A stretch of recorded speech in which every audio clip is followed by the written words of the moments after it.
Welcome to my YouTube channel HR educational hub মৰমৰ ছাত্ৰ ছাত্ৰীসকল। আজি আমি আলোচনা কৰিম ক্লাছ 10ৰ জেনেৰেল সায়েন্সৰ হৈ যোৱা হাফ ইয়াৰলি এক্সামৰ যেটো বঙাইগাঁও জিলাৰ কোৱেশ্চন পেপাৰ আছে সেই কোৱেশ্চন পেপাৰখন আজি আমি আলোচনা কৰিম। এতে যিকেইটা 45টা MCQ আছে সেই MCQ 100% কনসেপচনৰ সৈতে আলোচনা কৰিম। মৰমৰ ছাত্ৰ ছাত্ৰীসকল, তোমালোকৰ যদি PDF ফাইল লাগে PDF ফাইলো পাই যাবা। তোমালোকে ভিডিওটো ধৈৰ্য সহকাৰে গোটেইখিনি চাই লোৱা আৰু তোমালোকৰ প্ৰতিটো চেপ্টাৰৰে চেপ্টাৰ ওয়াইজ MCQ মই হাজি উলিয়াইছো তোমালোকৰ কাৰণে। যিবোৰ MCQৰ পৰা ইয়াতে মোটামুটি 95% কমন আহিছে সকলো পৰীক্ষাতে। গতিকে তোমালোকে চেনেলটো সাবস্ক্ৰাইব কৰা আৰু তোমাৰ বন্ধুবৰ্গৰ সৈতে শ্বেয়াৰ কৰা। আৰম্ভ কৰিছো আজিৰ ভিডিওটো। ইয়াতে কি কৈছে চোৱা, ইয়াতে C6H12O6 আৰু অক্সিজেনৰ লগত বিক্ৰিয়া কৰি কাৰ্বন ডাই অক্সাইড, ওৱাটাৰ আৰু ATP উৎপন্ন কৰিছে। এটো হৈছে আমাৰ শ্বসন যেটো আছে ৰাসায়নিক বিক্ৰিয়া। এটো হৈছে শ্বসনৰ ৰাসায়নিক বিক্ৰিয়া। তো শ্বসনৰ ৰাসায়নিক বিক্ৰিয়াটা কি হয়? তাপবৰ্জী বিক্ৰিয়া হয়। তো ইয়াৰে C নম্বৰ অপশনটো কি হল? কাৰেক্ট হল। 2 নম্বৰ প্ৰশ্নটো চোৱা, এটো ব্যালেন্সিংৰ ওপৰত এটা কোৱেশ্চন দিছে। ইয়াতে আছে তোমাৰ এটো SnO2 আৰু ইফালে আছে X2 উৎপন্ন হৈছে তোমাৰ SN আৰু ওয়াটাৰ। ইয়াতে কোনটো ভ্যালু বহালে আমাৰ কি হ'ব? এটো শুদ্ধ হ'ব। ইয়াতে চোৱা, ইয়াতে তোমাৰ হাইড্ৰোজেন আছে দুটা, ইয়াতেও হাইড্ৰোজেন আছে দুটা। তো হাইড্ৰোজেনৰ সংখ্যাটো সেমে আছে, কিন্তু চোৱা ইয়াতে অক্সিজেন আছে দুটা, কিন্তু ইয়াতে অক্সিজেন আছে কেইটা? এটা আছে। গতিকে এটা আমি দুটা অক্সিজেন দি দিলো। তো দুটা অক্সিজেন দিয়াৰ লগে লগে এটা হাইড্ৰোজেন 4টা হৈ গল। তো ইয়াতেও আমি কেইটা দিম? দুটা দিম। দুটা দিলে হাইড্ৰোজেন 4টা হৈ গল। ইয়াতে তোমাৰ SN আছে, মানে তোমাৰ টিন আছে কেইটা? এটা। ইয়াতেও আছে টিন কেইটা? এটা। গতিকে আমাৰ মিলি গল। তাৰ মানে ইয়াতে 1 আহিব, ইয়াতেও কি আহিব? 1 আহিব। বুজি পালানে? তাৰ মানে এটো কি হ'ব? 1 2 1 2, মানে তোমাৰ W আহিব তোমাৰ 1, X আহিব তোমাৰ 2, Y আহিব 1 আৰু তোমাৰ Z আহিব 2। তো এটো কোনটোৰ লগত আছে? এটো আছে তোমাৰ 1 2 1 2। তো C নম্বৰ অপশনত আছে। তো C নম্বৰ অপশনটো কি হ'ব? কাৰেক্ট হ'ব। 3 নম্বৰ কোৱেশ্চনটো কি কৈছে চোৱা, তলৰ কোনটো ভৌতিক পৰিৱৰ্তন নহয়? ভৌতিক পৰিৱৰ্তন নহয় বুলি কৈছে, তাৰ মানে আমাৰ হেতু কি হ'ব? কেমিক্যাল হ'ব। তো ইয়াৰে তোমাৰ যেটো D নম্বৰ অপশন আছে, D নম্বৰ অপশনটো কি হ'ব? কাৰেক্ট হ'ব। তৰলীকৃত পেট্ৰলিয়াম গেছ বা LPGৰ দহন, এটো দাহিত কৰা প্ৰক্ৰিয়া সদায় কি হয়? ৰাসায়নিক প্ৰক্ৰিয়া হয়। 4 নম্বৰ কোৱেশ্চনত কি কৈছে চোৱা, ক্যালসিয়াম অক্সাইডে খুব তীব্ৰভাৱে পানীৰ লগত বিক্ৰিয়া কৰি শীতলিত চূণ উৎপন্ন কৰে আৰু বিক্ৰিয়া হৈছে এটো। চোৱা, ক্যালসিয়াম অক্সাইডে যেতিয়া পানীৰ লগত বিক্ৰিয়া কৰে শীতলিত চূণ উৎপন্ন হোৱাৰ লগতে তোমাৰ কি উৎপন্ন হয়? প্ৰচুৰ পৰিমাণে তাপ উৎপন্ন হয়। যে তাপ উৎপন্ন হলে এটো তাপবৰ্জী বিক্ৰিয়া। গতিকে তোমাৰ এটো কি হয়? 2 নম্বৰ ইকুৱেশনটো কাৰেক্ট হয়। তাৰ পিছত এটো এটা সংযোজন বিক্ৰিয়া হয়, কাৰণ এতে চোৱা দুটা বিক্ৰিয়ক পদাৰ্থ লগ লাগি মাত্ৰ এটা বিক্ৰিয়াজাত পদাৰ্থ উৎপন্ন হৈছে। তো আমাৰ A নম্বৰটো কি হয়? কাৰেক্ট হয়। তো ইয়াৰে 1 আৰু 2 টো কাৰেক্ট হ'ব। তো কোনটো অপশনত আছে? এই অপশনটো আছে তোমাৰ D নম্বৰ অপশনত আছে। তো D নম্বৰ অপশনটো আমাৰ কি হ'ব? কাৰেক্ট হ'ব। 5 নম্বৰ কোৱেশ্চনটো চোৱা কি কৈছে, তলৰ কোনটো অম্লৰ তীব্ৰতাৰ সঠিক ক্ৰম? এটা আছে তোমাৰ হাইড্ৰোক্লোৰিক এসিড আছে, ওয়াটাৰ আছে আৰু কি আছে তোমাৰ এসিটিক এসিড আছে, CH3COOH। এটো হৈছে এসিটিক এসিড বা ভিনেগাৰ বুলিও কয়। এটো এসিটিক এসিড বা ভিনেগাৰ বুলিও কয়। এতিয়া চোৱা, হাইড্ৰোক্লোৰিক আটাইতকৈ বেছি তীব্ৰ, তাৰ পিছত হৈছে এসিটিক এসিড, তাৰ পিছত হৈছে পানী। তো তোমাৰ আটাইতকৈ বেছি তীব্ৰ হ'ব হাইড্ৰোক্লোৰিক এসিড, তাৰ পিছত আহিব তোমাৰ এসিটিক এসিড। এসিটিক এসিড ক'ত আছে? এসিটিক এসিড এটোত আছে। সো আটাইতকৈ কম হৈছে পানী, তাৰ পিছত আছে তোমাৰ এসিটিক এসিড, তাৰ পিছত আছে হাইড্ৰোক্লোৰিক এসিড। তো এটো তোমাৰ এফালে তোমাৰ লেস দেন চিন আছে, মানে এটো আটাইতকৈ বেছি, এটো আটাইতকৈ তাতকৈ কম আৰু এটো একেবাৰে কম। তো তোমাৰ E নম্বৰ অপশনটো কি হল? কাৰেক্ট হল। তাৰ পিছত 6 নম্বৰ কোৱেশ্চনটো কি কৈছে চোৱা, 6 নম্বৰ কোৱেশ্চনত কৈছে, যেতিয়া পানীত সামান্য পৰিমাণে এসিড যোগ কৰা হয় তেতিয়া যিবোৰ পৰিঘটনা ঘটে সেইবোৰ হল। এতে পানীত কি কৰিছে? তোমাৰ এসিড যোগ কৰিছে। তো পানীত এসিড যোগ কৰা বিক্ৰিয়াটো তোমাৰ এটা কি হয়? তাপবৰ্জী বিক্ৰিয়া হয়, কিন্তু হেইটোতো কোৱা নাই। যেতিয়া তোমাৰ পানীত এসিড যোগ কৰিছে তেতিয়া হলে আমাৰ এটো কি হ'ব? লঘুকৰণ হ'ব। তাৰ মানে তোমাৰ এটো হ'ব 1 নম্বৰটো কাৰেক্ট হয়। তাৰ পিছত এটো প্ৰশমন বিক্ৰিয়া সংগঠিত নহয়, কাৰণ এতে তোমাৰ পানীৰ লগত এসিড যোগ কৰা হৈছে। তো পানীৰ তোমাৰ এসিডৰ লগত ক্ষাৰক যোগ কৰিলে প্ৰশমন বিক্ৰিয়া হয়, তো 2 নম্বৰটো নহয়। ইয়াতে হাইড্ৰজেন আয়ন গঠন কৰে, এইটো হয়, এইটো কাৰেক্ট হয়। তো আমাৰ কোনটো 1 আৰু 3টো কাৰেক্ট হয়, তাৰ মানে তোমাৰ এ নম্বৰ অপশ্যনটো কি হয়, কাৰেক্ট হয়। ইয়াৰ পিছৰ প্ৰশ্নটো চোৱা, 7 নম্বৰ কুৱেশ্যনত কি কৈছে, একেবাৰে ইজি কুৱেশ্যন হয় এইটো। প্লাষ্টাৰ অফ পেৰিছৰ ৰাসায়নিক সংকেত। প্লাষ্টাৰ অফ পেৰিছৰ ৰাসায়নিক সংকেত হৈছে তোমাৰ এইটো কেলছিয়াম সালফেট হেমিহাইড্ৰেট। তো চি নম্বৰ অপশ্যনটো কাৰেক্ট হ'ব। এইটো হৈছে জিপছাম আৰু এইটো তোমাৰ কেলছিয়াম সালফেট, এইটোক তুতীয়া বুলিও কোৱা হয়। তো কেলছিয়াম সালফেটত তোমাৰ 5টা পানীৰ অণু থাকে, 5টা। তো ইয়াৰে তোমাৰ চি নম্বৰ অপশ্যনটো কি হ'ব, কাৰেক্ট হ'ব। 8 নম্বৰ প্ৰশ্নটোত চাই, 8 নম্বৰ প্ৰশ্নত কি কৈছে, যেতিয়া তোমাৰ লঘু সালফিউৰিক এচিডত তোমাৰ X এটা যোগ কৰা হয়, তাৰমানে ইয়াতে তোমাৰ সালফিউৰিক এচিড আছে H2SO4, তাৰ লগত যোগ কৰা হৈছে তোমাৰ এটা পদাৰ্থ X, তেতিয়াহ'লে উৎপন্ন হৈছে Y আৰু এটা কি হয়, ধাতৱ লৱণ কি হয়, গঠন হয়। তো ইয়াতে আমাৰ X আৰু Y কি কৰিব লাগে, চিনাক্তকৰণ কৰিব লাগে। ইয়াতে চোৱা, কাৰ্বন এটা ধাতু, তো ধাতুৱে তোমাৰ এচিডৰ লগত বিক্ৰিয়া নকৰে, তো আমাৰ এ নম্বৰ অপশ্যনটো এনেই মানে কি হ'ল, ইনকাৰেক্ট হ'ল। আৰু কপাৰটো হৈছে এটা অতি কম সক্ৰিয় ধাতু, এইটো তোমাৰ সহজে এচিডৰ লগত বিক্ৰিয়া নকৰে। তো ইয়াতে বাকী ৰ'ল তোমাৰ জিংক আৰু অক্সিজেন। এতিয়া চোৱা, এইটো হৈছে তোমাৰ কি, এচিডে যেতিয়া তোমাৰ ধাতুৰ লগত বিক্ৰিয়া কৰে তেতিয়া সদায় হাইড্ৰজেন গেছ উৎপন্ন হয়, তো অক্সিজেন গেছ উৎপন্ন হ'ব নোৱাৰে। তো আমাৰ এই চি নম্বৰ অপশ্যনটো কাৰেক্ট হ'ল। তো বি নম্বৰ অপশ্যনটো কি হ'ব, কাৰেক্ট হ'ব। এইটো জিংক হ'ব আৰু কি হ'ব, হাইড্ৰজেন গেছ হ'ব। তো বি নম্বৰ অপশ্যনটো কাৰেক্ট অপশ্যন হয়। 9 নম্বৰ কুৱেশ্যন চোৱা কি কৈছে, 9 নম্বৰ কুৱেশ্যনটো চাবা, এইটো ডবাৰিনাৰ ট্ৰাইডৰ ওপৰত কুৱেশ্যন দিছে। XYZ তিনিটা কাল্পনিক মৌলে এটা ডবাৰিনাৰ ট্ৰাইড গঠন কৰে। যদি Xৰ মৌলৰ পাৰমাণৱিক ভৰ 14 আৰু Y টো 46 হয়, তেন্তে Zৰ পাৰমাণৱিক ভৰ কিমান হ'ব, এইটো হ'ব 78। কেনেকৈ হ'ল চোৱা, ডবাৰিনাৰ ট্ৰাইডৰ মতে প্ৰথম মৌল আৰু তৃতীয় মৌলৰ গড় ভৰ মানে তোমাৰ কি হ'ব, X + Z। গড় মানে কি, ইয়াতে দুটা আছে, ক'ত 2ৰে ডিভাইড কৰিম, তো এইটো মাজৰটোৰ কি হয়, সমান হয়, মানে Y হ'ব।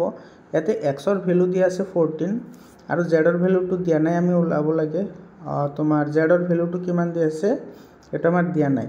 তাৰপিছত কৈছে তোমাৰ ইয়াতে 2 থাকিব আৰু ইফালে থাকিব Yৰ ভেলুটো দিয়া আছে তোমাৰ 46। তো এইটো চোৱা, এইটো মাল্টিপ্লাই কৰা আৰু ইফালে তোমাৰ কি হ'ব, এইটো 14টো মাইনাছ হ'ব, যিহেতু প্লাছ হৈ আছে। তো এইটো মাল্টিপ্লাই কৰিলে কিমান আহিব, এইটো মাল্টিপ্লাই কৰিলে এইটো 2 6 12, ইয়াতে ৰ'ল 1, 2 4 8 1 9, আৰু এইটো যদি প্লাছ আছে এইটো সিফালে গ'লে কি হৈ যাব, মাইনাছ হৈ যাব 14। তো এইটো তোমাৰ কিমান আহিব, 78 আহিব। তো চি নম্বৰ অপশ্যনটো কাৰেক্ট অপশ্যন হয়। 10 নম্বৰ কুৱেশ্যন কি কৈছে চোৱা, তলৰ কোনবোৰ সমস্থানিকৰ বৈশিষ্ট্য। চোৱা, সমস্থানিকৰ পাৰমাণৱিক সংখ্যা একে থাকে আৰু ৰাসায়নিক ধৰ্মবোৰ একে থাকে। তো এটা তোমাৰ 2 নম্বৰ অপশ্যনত আছে। চোৱা, কোনো মৌলৰ সমস্থানিকৰ পাৰমাণৱিক সংখ্যা একে থাকে আৰু কোনো মৌলৰ সমস্থানিকৰ ৰাসায়নিক ধৰ্মসমূহ একে থাকে। তাৰমানে তোমাৰ 2 নম্বৰ আৰু 4 নম্বৰ অপশ্যনটো কাৰেক্ট হয়। তেতিয়া 2 আৰু 4 কোনটো অপশ্যনত আছে, সেইটো আছে তোমাৰ ডি নম্বৰ অপশ্যনত। তো ডি নম্বৰ অপশ্যনটো কাৰেক্ট অপশ্যন হয়। 11 নম্বৰ কুৱেশ্যনত চোৱা কি কৈছে, তলত দিয়া মৌলবোৰৰ সিহঁতৰ ধাতৱ ধৰ্মৰ হ্ৰাস ক্ৰমটো হৈছে, মানে তোমাৰ ধাতৱ ধৰ্ম বেছিৰ পৰা কমলৈ যাব লাগিব, বেছিৰ পৰা কমলৈ গ'লে এইটো কোনটো শুদ্ধ হ'ব, এইটো তোমাৰ বি নম্বৰ অপশ্যনটো কাৰেক্ট হ'ব। ছ'ডিয়াম, মেগনেছিয়াম, এলুমিনিয়াম, চিলিকন, বৰন আৰু তাৰপিছত আছে তোমাৰ ক্লৰিন। তো এইটো বি নম্বৰ অপশ্যনটো কাৰেক্ট হ'ব। ইয়াৰ পিছত 12 নম্বৰ কুৱেশ্যন চোৱা কি কৈছে, ছবিটোৰ পৰা পাৰমাণৱিক সংখ্যা আৰু পাৰমাণৱিক ভৰ সংখ্যাৰ সৈতে এটা মৌল দেখুওৱা হৈছে। তলৰ মৌলত কোনটো বিকল্পই পৰ্যাবৃত্ত তালিকাত মৌলটো সূচাইছে। ইয়াতে দিছে মৌলটো দিছে কি চোৱা, এলুমিনিয়াম দিছে, এলুমিনিয়াম। পৰমাণু ক্ৰমাংক দিয়া আছে 13। তো ইয়াৰ ইলেক্ট্ৰনীয় বিন্যাস লিখিলে কি হ'ব, 2 8 আৰু 3। ইয়াতে চোৱা, ইয়াতে কক্ষৰ সংখ্যা কেইটা আহিছে, কক্ষৰ সংখ্যা আহিছে 3টা। গতিকে যদি কক্ষৰ সংখ্যা 3 হয়, তেতিয়াহ'লে এইটো মৌল হ'ব 3 নম্বৰ পৰ্যায়ৰ মৌল হ'ব 3 নম্বৰ পৰ্যায়। এতিয়া চোৱা, পৰ্যায় 3 3 এইটোত আছে আৰু এইটোত আছে, এই দুটাত নাই। তো এই দুটা আমাৰ হ'ব নোৱাৰে, এই দুটা তুমি আগতে কাটি দিয়া। তাৰপিছত আছে তোমাৰ এলুমিনিয়ামৰ যোজ্যতা। চোৱা, এলুমিনিয়ামৰ যিটো যোজ্যতা, এলুমিনিয়ামৰ যোজ্যতা হৈছে 3। তো যদি 3 হয়, তেতিয়াহ'লে এইটো তোমাৰ কোনটো মানে বৰ্গত যাব, আমাৰ সেইটো লাগে। তো এইটো বৰ্গত আহিব 13ত, তো বৰ্গত 13ত আহিব। এইটো তোমাৰ বি নম্বৰ অপশ্যনটো কি হয়, কাৰেক্ট হয়। তো বি নম্বৰটো কাৰেক্ট অপশ্যন। এনেকুৱা ধৰণৰ কুৱেশ্যন কিন্তু ইম্পৰ্টেণ্ট হয়। 13 নম্বৰ কুৱেশ্যন চোৱা, 13 নম্বৰ কুৱেশ্যনত কি কৈছে, মানুহৰ খাদ্যনলীৰ অংগসমূহৰ শুদ্ধ ক্ৰমটো হৈছে। মানুহৰ যিটো খাদ্যনলীৰ শুদ্ধ ক্ৰম হৈছে প্ৰথমতে যায় তোমাৰ মুখগহ্বৰ, তাৰপিছত ইছ'ফেগাছ, তাৰপিছত যায় পাকস্থলী, তাৰপিছত ক্ষুদ্ৰান্ত্ৰ, তাৰপিছত যায় বৃহদান্ত্ৰ। মানে এইটো ডি নম্বৰ অপশ্যনটো কি হয় কাৰেক্ট হয়। 14 নম্বৰ কুৱেশ্যন চোৱা। 14 নম্বৰ কুৱেশ্যন কি কৈছে, উদ্ভিদত জাইলেমৰ কিহৰ বাবে দায়ী, মানে জাইলেম কলাৰ কাম সুধিছে। তো জাইলেম কলাৰ কাম হৈছে তোমাৰ পানীৰ পৰিবহণ কৰা, লগতে তোমাৰ খনিজ লৱণৰো কি কৰে পৰিবহণ কৰে। ইয়াৰ লগতে তুমি ফ্লুয়েমৰ কলা মনত ৰাখিবা। ফ্লুয়েম কলাৰ কাম হৈছে তোমাৰ সালোক সংশ্লেষণত উৎপাদিত খাদ্যদ্ৰব্যসমূহ উদ্ভিদৰ বিভিন্ন অংগলৈ পৰিবাহিত কৰা, যিটোক তোমাৰ ট্ৰান্সলোকেশ্যন বা স্থানান্তৰণ প্ৰক্ৰিয়া বুলি কোৱা হয়। তো ইয়াৰে তোমাৰ পানী পৰিবহণ, ইয়াৰে তোমাৰ বি নম্বৰ অপশ্যনটো কি হ'ব কাৰেক্ট হ'ব। 15 নম্বৰ কুৱেশ্যনটো চোৱা কি কৈছে, তলৰ কোনটো উক্তি বা উক্তিসমূহ হৃদযন্ত্ৰৰ বাবে সত্য। তো ইয়াতে যিকেইটা ষ্টেটমেণ্ট দিয়া আছে এই ষ্টেটমেণ্টকেইটা তুমি চোৱা। ইয়াতে কি কৈছে, বাওলিন্দই শৰীৰৰ বিভিন্ন অংশৰ পৰা অক্সিজেনযুক্ত তেজ লাভ কৰাৰ বিপৰীতে সুৱলিন্দই হাওঁফাওঁৰ পৰা অক্সিজেনবিহীন তেজ লাভ কৰে। এইটো তোমাৰ ভুল উক্তি হয়। তাৰপিছত 2 নম্বৰ উক্তিটোত কি কৈছে চোৱা, বাওনীলাই শৰীৰৰ বিভিন্ন অংগলৈ অক্সিজেনযুক্ত তেজ পাম্প কৰাৰ বিপৰীতে সুনীলাই হাওঁফাওঁলৈ অক্সিজেনবিহীন তেজ পাম্প কৰে। এইটো তোমাৰ কাৰেক্ট ষ্টেটমেণ্ট হয়। মানে 2 নম্বৰটো আমি কি পালোঁ কাৰেক্ট ষ্টেটমেণ্ট পালোঁ। 3 নম্বৰ ষ্টেটমেণ্টত কি কৈছে চোৱা, বাওলিন্দই অক্সিজেনযুক্ত তেজ সুনীললৈ স্থানান্তৰিত কৰে, যিয়ে ইয়াক শৰীৰৰ বিভিন্ন অংগলৈ প্ৰেৰণ কৰে। এইটো তোমাৰ ইনকাৰেক্ট ষ্টেটমেণ্ট হয়। 4 নম্বৰ ষ্টেটমেণ্টটো চোৱা কি কৈছে, সুৱলিন্দই শৰীৰৰ বিভিন্ন অংশৰ পৰা অক্সিজেনবিহীন তেজ গ্ৰহণ কৰাৰ বিপৰীতে বাওনীলাই শৰীৰৰ বিভিন্ন অংশলৈ অক্সিজেনযুক্ত তেজ কি কৰে পাম্প কৰে। তো তোমাৰ এইটো তোমাৰ কি হয় কাৰেক্ট হয়। তো তোমাৰ 2 আৰু 4 এই দুটা ষ্টেটমেণ্ট কি হয় কাৰেক্ট হয়। এইটো 2 and 4 এই দুটা ষ্টেটমেণ্ট কাৰেক্ট হয়, কিন্তু ইয়াতে চোৱা তোমালোকৰ যিকেইটা অপশ্যন দিছে সেই অপশ্যনত তোমাৰ 2 আৰু 4 কোনো অপশ্যনেই নাই। গতিকে আমি বি নম্বৰটো কাৰেক্ট বুলি ধৰিম। তো এইটো বি নম্বৰ অপশ্যনটো কি হ'ব কাৰেক্ট হ'ব। 16 নম্বৰ কুৱেশ্যনটোত কি কৈছে চোৱা, ইয়াতে 1, 2 আৰু 3 স্থানত নিহৰিত হোৱা উৎসেচক সূচাব বিচৰা বিকল্পটো চিনাক্তকৰণ কৰা। ইয়াতে চোৱা এইটো আমাৰ মুখগহ্বৰ আছে। মুখগহ্বৰত তোমাৰ কি সৃষ্টি হয় এমাইলেজ সৃষ্টি হয়। পাকস্থলীয়ে নিহৰণ কৰে পেপচিন আৰু তোমাৰ অগ্নাশয় গ্ৰন্থিয়ে নিহৰণ কৰে ট্ৰিপচিন। তো ইয়াৰে তোমাৰ এই নম্বৰ অপশ্যনটো কাৰেক্ট হয়। মৰমৰ ছাত্ৰ ছাত্ৰীসকল, তোমালোকে যদি ইয়াতে অংগকেইটাৰ যদি নাম নাজানা তেতিয়াহ'লে তোমালোকে উৎসেচকবোৰৰ নামো মনত ৰাখিব নোৱাৰিবা। সেইকাৰণে তোমাৰ এইটো তোমালোকৰ কিতাপত ধুনীয়াকৈ ডায়েগ্ৰাম দিয়া আছে। ডায়েগ্ৰামটো বহুত ইম্পৰ্টেণ্ট হয়। আৰু যিকেইটা তোমাৰ গ্ৰন্থি আছে অন্তঃস্ৰাৱিক গ্ৰন্থি আছে সেইবোৰৰো তোমাৰ ধুনীয়া ডায়েগ্ৰাম দিয়া আছে, তুমি সেইটো চাই ল'বা। 17 নম্বৰ কুৱেশ্যন চোৱা কি কৈছে, উদ্ভিদে শোষণ কৰা অতিৰিক্ত পানী বায়বীয় বাষ্পকাৰে এৰি দিয়া প্ৰক্ৰিয়াটো কি বুলি কোৱা হয়, ট্ৰান্সপিৰেশ্যন বা এইটো বাষ্পমোচন বুলি কোৱা হয়। 18 নম্বৰ কুৱেশ্যন চোৱা, একেবাৰে ইজি কুৱেশ্যন হয়, তলত কোনটো এটা উদ্ভিদ হৰমন। তো চাইটোকাইনিন হৈছে উদ্ভিদ হৰমন। ইয়াতে ইনচুলিন, থাইৰক্সিন আৰু এষ্ট্ৰজেন এইকেইটা হৈছে তোমাৰ প্ৰাণীৰ হৰমন হয়। ইয়াৰ পিছত তাৰপিছৰ প্ৰশ্নটো চোৱা কি কৈছে, 19 নম্বৰটোত কি কৈছে চোৱা, তলৰ কোনটো উক্তি মস্তিষ্কৰ বাবে সত্য। মস্তিষ্কৰ বাবে সত্য কোনটো হয়। তো ইয়াতে চোৱা, পশ্চাৎ মস্তিষ্ক হ'ল প্ৰমস্তিষ্কৰ মুখ্য চিন্তা ভাৱনাৰ অংগ। ইয়াতে পশ্চাৎ মস্তিষ্ক দিছে, তো মুখ্য চিন্তা ভাৱনাৰ অংগ হৈছে তোমাৰ প্ৰমস্তিষ্ক। তো আমাৰ এইটো ষ্টেটমেণ্ট ইনকাৰেক্ট হ'ল। 2 নম্বৰ ষ্টেটমেণ্ট চোৱা কি কৈছে, শ্ৰৱণ, গন্ধ, স্মৃতিশক্তি, দৃষ্টি আদিৰ কেন্দ্ৰসমূহ প্ৰমস্তিষ্কত অৱস্থিত। এইটো কাৰেক্ট ষ্টেটমেণ্ট হয়। 3 নম্বৰ ষ্টেটমেণ্ট চোৱা, লালটি ওলোৱা, বমি ওলোৱা, ৰক্তচাপ আদি অনৈচ্ছিক কাৰ্যবোৰ পশ্চাৎ মস্তিষ্কৰ মৃদুলাই নিয়ন্ত্ৰণ কৰে। এইটো তোমাৰ কাৰেক্ট ষ্টেটমেণ্ট হয়। বহুতেই ইম্পৰ্টেণ্ট হয়। কেতিয়াবা তোমাৰ এইবোৰ এটা এটা কাৰ্য দি সুধিব পাৰে যে কোনে নিয়ন্ত্ৰণ কৰে। তো তোমালোকে এই ষ্টেটমেণ্ট দুটা ভালদৰে মনত ৰাখিবা। ইয়াৰ পিছত তোমাৰ 4 নম্বৰ যিটো ষ্টেটমেণ্ট দিছে সেইটোত কি কৈছে চোৱা, চেৰিবেলামে শৰীৰৰ ভংগীমা আৰু সমতাৰ ওপৰত নিয়ন্ত্ৰণ নকৰে বুলি কৈছে। তো এইটো কৰে হ'ব লাগিছিল। তো আমাৰ এইটো ইনকাৰেক্ট ষ্টেটমেণ্ট হ'ল। মানে তোমাৰ যিটো 19 নম্বৰ কুৱেশ্যন হয় সেইটো তোমাৰ চি নম্বৰ অপশ্যনটো কাৰেক্ট হয়। 2 and 3 টো কাৰেক্ট ষ্টেটমেণ্ট হয়।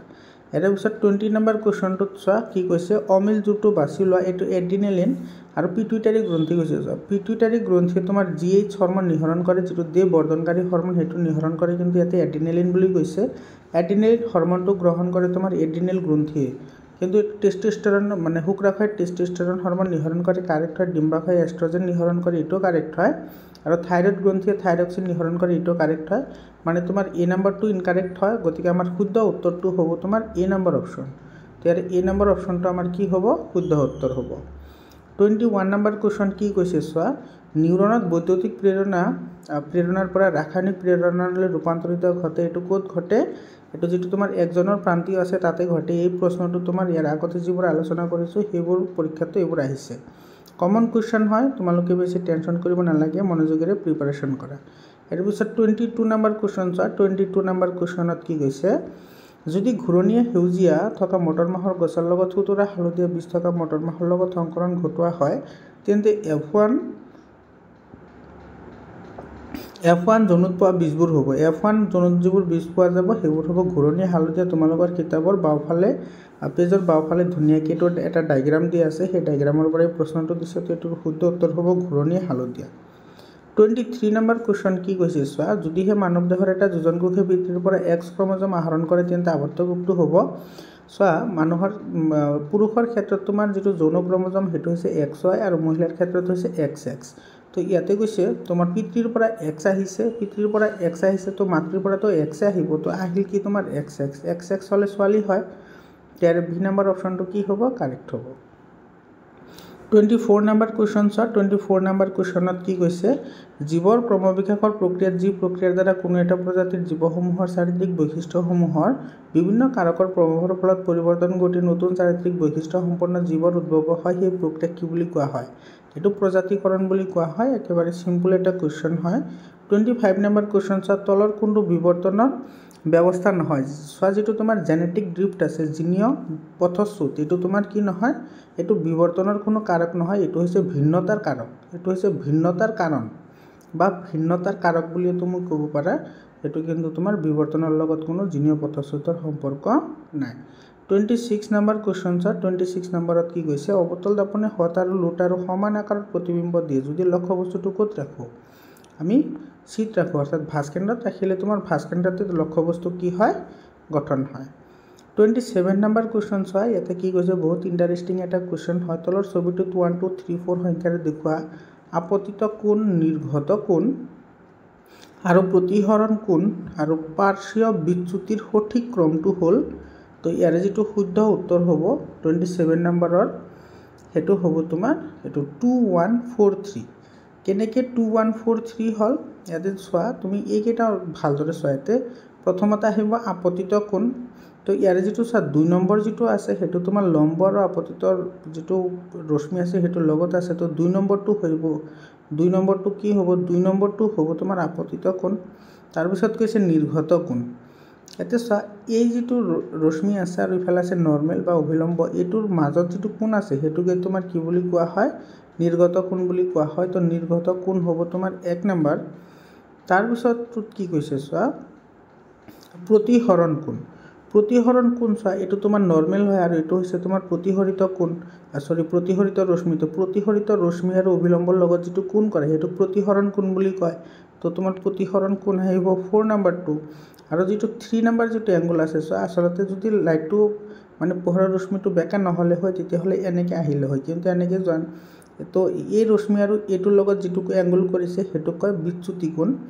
তো এটো আহিব তোমাৰ 2143 তো বি নম্বৰ অপচনটো কি হ'ব কাৰেক্ট হ'ব এটো কিন্তু তোমালোকে চাবা এটো ইম্পৰ্টেন্ট হয় ইয়াৰ লগত ৰিলেটেড আৰু বহুত কেইটা কোৱেশ্চন আগতে আলোচনা কৰা হৈছে তোমালোকে ভিডিঅবোৰ চাই লবা 28 নম্বৰ কোৱেশ্চনত কি কৈছে চোৱা এটো তলত দেখুৱা চিত্ৰত এটা উত্তল দাপনৰ ওপৰত পোহৰ ৰশ্মি সোমাইছে তো পোহৰ ৰশ্মি যেতিয়া সোমাইছে নেকি তোমাৰ মুখ্য অক্ষৰ সমান্তৰালকৈ আহিলে এটো কাৰ মাজেৰে যাব এক্সৰ মাজেৰে যাব কিন্তু এটো এফৰ পৰা অহা যেন লাগিব তো ইয়াৰ প্ৰশ্নটোত কি কৈছে চোৱা দাপনৰ পৰা অহা প্ৰতিফলিত ৰশ্মিৰ পিছত কোনটো বিন্দুৰ মাজেৰে যাব এটো এক্সৰ মাজেৰে যাব আৰু এফৰ পৰা অহা যেন লাগিব তো এটো সি নম্বৰ অপচনটো কাৰেক্ট হয় এৰ পিছত 29 নম্বৰ কোৱেশ্চন চোৱা চিত্ৰত প্ৰিজমৰ মাজেৰে বগা পোহৰ বিক্ষেপণ দেখুৱা হৈছে x y আৰু z ৰং কি হ'ব পাৰে চোৱা সূৰ্যৰ পোহৰত থকা ৰশ্মিবোৰৰ নাম হৈছে BIV GYOR এতে চোৱা এটো হৈছে x এটো হৈছে x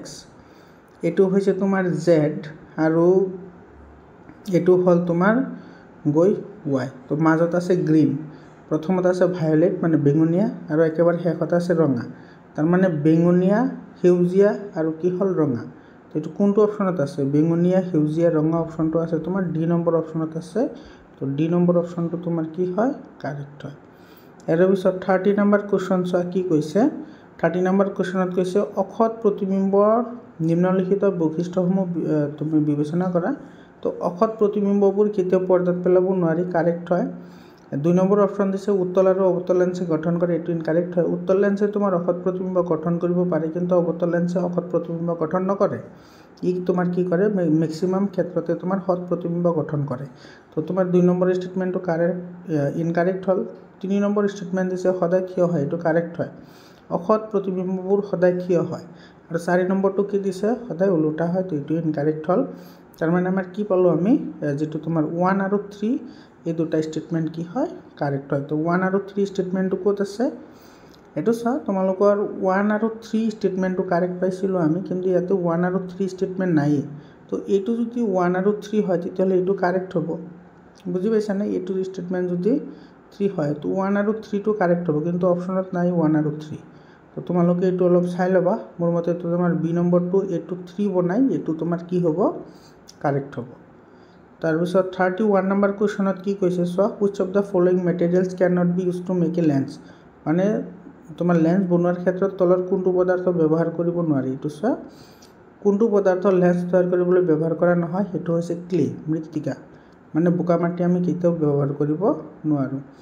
32 নম্বৰ কুৱেশ্যন কি কৈছে চোৱা, যেতিয়া আমি বাহিৰৰ পৰা আহি এটা আন্ধাৰ কোঠাত সোমাওঁ, লগে লগে কোঠাটোৰ ভিতৰত বস্তুবোৰ আমাৰ চকুত স্পষ্ট যেন নালাগে। ইয়াৰ কাৰণ কি? ইয়াৰ কাৰণ হৈছে চকুৰ মনোটোৱে নিজকে খাপ খুৱাবলৈ সময় লয়। এইটো বহুত ইণ্টাৰেষ্টিং এটা কুৱেশ্যন হয়, এইটো মনত ৰাখিবা। বাকী যিকেইটা তোমাৰ অপশ্যন আছে সেই অপশ্যনকেইটা নহয়। 33 নম্বৰ কুৱেশ্যনত কি কৈছে চোৱা, মানুহৰ চকুৱে লেন্সৰ ফ'কাছ দৈৰ্ঘ্য সাল সলনি কৰি বিভিন্ন দূৰত্বত অৱস্থিত বস্তু লক্ষ্য কৰিব পাৰে। ইয়াক কি বুলি কোৱা হয়? উপযোজন ক্ষমতা বুলি কোৱা হয়। এইটো একেবাৰে চিম্পল কুৱেশ্যন হয়, ডেফিনেশ্যন এটা, মানে উপযোজন ক্ষমতা কাক বোলে সেইটোৰে হয়।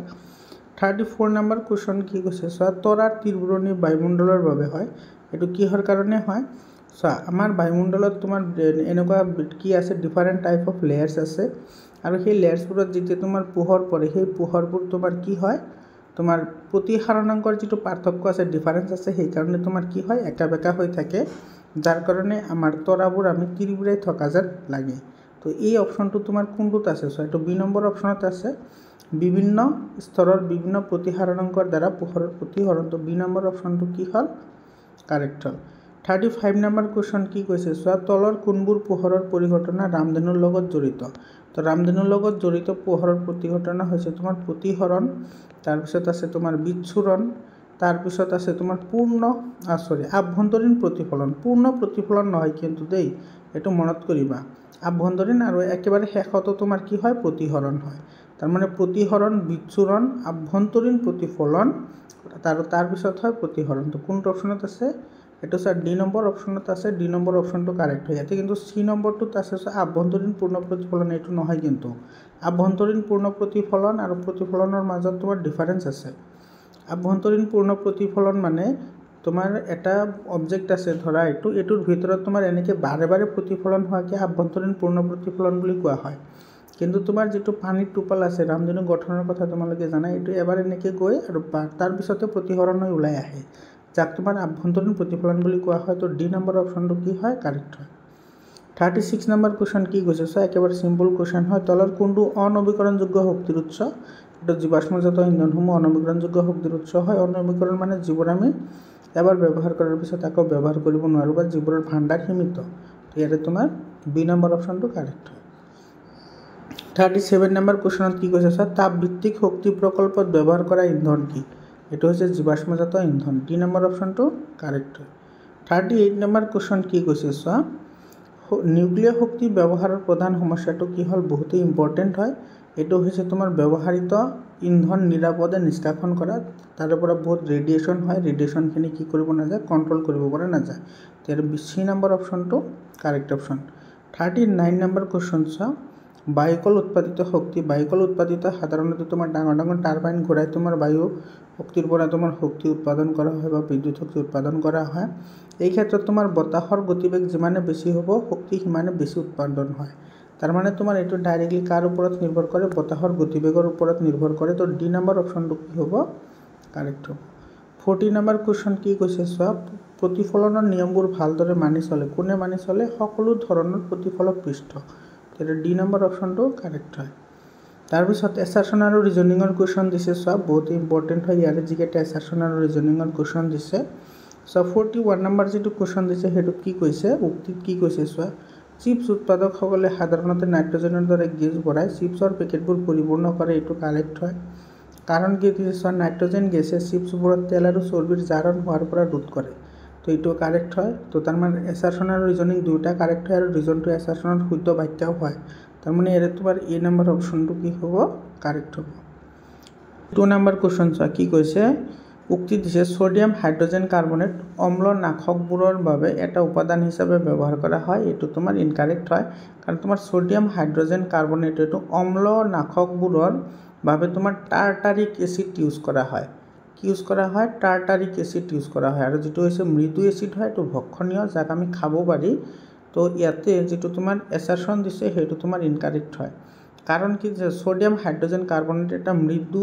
অক্ষয়কাৰী লৱণ এটো কাৰেক্ট হয় মানে এছাৰশ্যন ইনকাৰেক্ট হয় আৰু ৰিজনটো কি হয় কাৰেক্ট হয় ইয়াৰে তো এছাৰশ্যন ইনকাৰেক্ট আৰু ৰিজনটো কাৰেক্ট হলে কোনটো অপশ্যন হয় হেতু অপশ্যনটো কাৰেক্ট হ'ব 43 নম্বৰ কোৱেশ্চনত কি কৈছে চোৱা স্নায়ু প্ৰেৰণা এটা একমুখী সঞ্চালন এটো কাৰেক্ট হয় স্নায়ু প্ৰবাহ কেতিয়াও ঘূৰি নাহে কেৱল তোমাৰ একজনৰ পৰা তোমাৰ ডেনড্ৰাইটৰ পৰা কুকদেহত আহে কুকদেহৰ পৰা একজনৰ মাজেদি তোমাৰ তাৰ পিছৰ প্ৰান্তীয় স্নায়ুকোষলৈ গতি কৰে কাৰণ কি দিছে চোৱা স্নায়ু প্ৰেৰণাবোৰ ডেনড্ৰাইটৰ পৰা একজনলৈ গতি কৰে এটো ইনকাৰেক্ট হয় চোৱা ডেনড্ৰাইটৰ পৰা ডাইৰেক্ট একজনত নাযায় ডেনড্ৰাইটৰ পৰা ফাৰ্ষ্টত যাব তোমাৰ দেহ কোষত যাব কিন্তু ইয়াতে তোমাৰ ডাইৰেক্টলি দিছে কি একজন গতিকে এটো আমাৰ ইনকাৰেক্ট হয় মানে এছাৰশ্যনটো কাৰেক্ট হল এছাৰশ্যন কাৰেক্ট কিন্তু ৰিজনটো ভুল হল বুজি পালানে ইয়াৰ পিছত 44 নম্বৰ কোৱেশ্চনটো চোৱা 44 নম্বৰ কোৱেশ্চনত কি কৈছে নৃত্য আৰু সংগীতৰ দৰে দক্ষতা শিকাব পৰাটো এক আৰ্জিত চৰিত্ৰ এটো কাৰেক্ট হয় কিন্তু পৰিবেশৰ পৰা গ্ৰহণ কৰা মানে প্ৰেক্টিস কৰিলে এইবোৰ হৈ যায় এটো কাৰেক্ট হয় তাৰ পিছত ইয়াৰে ৰিজনটো কি দিছে চোৱা ৰিজনটো দিছে ব্যক্তিৰ জীৱনকালত আয়ত্ত কৰা আৰ্জিত চৰিত্ৰসমূহ বিকশিত হয় আৰু তোমাৰ বংশ ধৰলৈ কি নাযায় এটো তোমাৰ কাৰেক্ট হয় আৰু ইয়াৰে লগত তোমাৰ চোৱা ডিএনএ লগত কোনো কি নাথাকে কানেকশন নাথাকে হেকাৰণেটো বংশানুক্ৰমিকভাৱে প্ৰবাহিত নহয় তো যাৰ কাৰণে তোমাৰ যিবোৰ ওপৰত যিবোৰ কাৰ্য কৈছে গান গোৱা বা তোমাৰ নৃত্য কৰা হেবোৰ তোমাৰ কি হয় আৰ্জিত চৰিত্ৰ হয় তাৰ মানে তোমাৰ এছাৰশ্যনটো কাৰেক্ট হল ৰিজনটো কাৰেক্ট হল আৰু তোমাৰ ৰিজনটো হৈছে এছাৰশ্যনৰ শুদ্ধ ব্যাখ্যা তাৰ মানে তোমাৰ ইয়াৰে এ নম্বৰ অপশ্যনটো কি হ'ব কাৰেক্ট হ'ব 45 নম্বৰ কোৱেশ্চন আৰু আজিৰ কাৰণে শেষৰ কোৱেশ্চন এটা আলোচনা কৰাৰ আগতে তোমালোকে মোৰ WhatsApp নম্বৰ লৈ লোৱা 7002824673 এটো নম্বৰত তোমালোকে WhatsApp কৰিবা তোমালোকৰ PDF ফাইল লাগিলে PDF ফাইল পাই যাবা আৰু যদি তোমালোকৰ জিলাত হাফ ইয়াৰলি এক্সাম হৈ গৈছে তেতিয়া হলে এটো নম্বৰত মোক PDF বনাই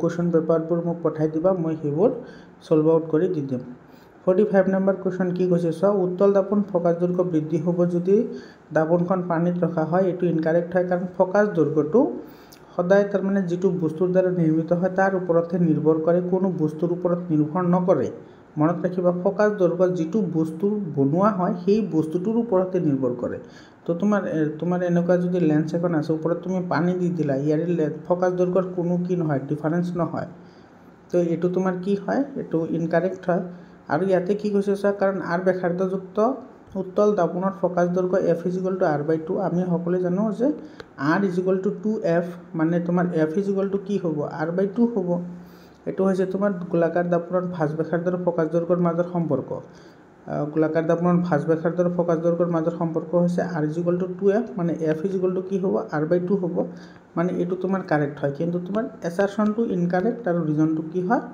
কাৰেক্ট হয় বুজি পালানে মৰমৰ ছাত্ৰ ছাত্ৰীসকল তোমালোকৰ ভিডিওটো কেনেকুৱা লাগিল কমেন্ট কৰি জনোৱা আৰু যিকেইটা লং কোৱেশ্চন এনসাৰ আছে সেইকেইটা তোমালোকে চাই লোৱা একেবাৰে কমন কোৱেশ্চন আহিছে টান কোৱেশ্চনবোৰ আহা নাই তোমালোকে ভালদৰে ষ্টাডি কৰা তোমালোকৰ এনি টাইপ অফ হেল্প লাগে তোমালোকে WhatsApp নম্বৰ দিছো তোমালোকে WhatsApp নম্বৰত কন্টাক্ট কৰিবা ইয়াতে সব বহুত ইজি কোৱেশ্চন আহিছে ইমান ইজি কোৱেশ্চন টান কোৱেশ্চন আহা নাই কিন্তু নলবাৰী জিলাৰ কোৱেশ্চনবোৰ অলপ বেলেগ ধৰণৰ আছিল নলবাৰী জিলাৰ কোৱেশ্চন পেপাৰবোৰ তোমালোকে অলপ চাই লবা তাৰ যিবোৰ যেটো সিকোয়েন্স বেস কোৱেশ্চন আহিছে হেতু অলপমান টান আহিছে হেতু মই সমাধান কৰি দি দিছো তোমালোকে ভিডিওবোৰ চাই লবা মৰমৰ ছাত্ৰ ছাত্ৰীসকল এইখিনিতে আজিৰ কোৱেশ্চন পেপাৰটো সমাপ্ত হৈ গল আকৌ লগ পাম বেলেগ এটা জিলাৰ MCQ লৈ ধন্যবাদ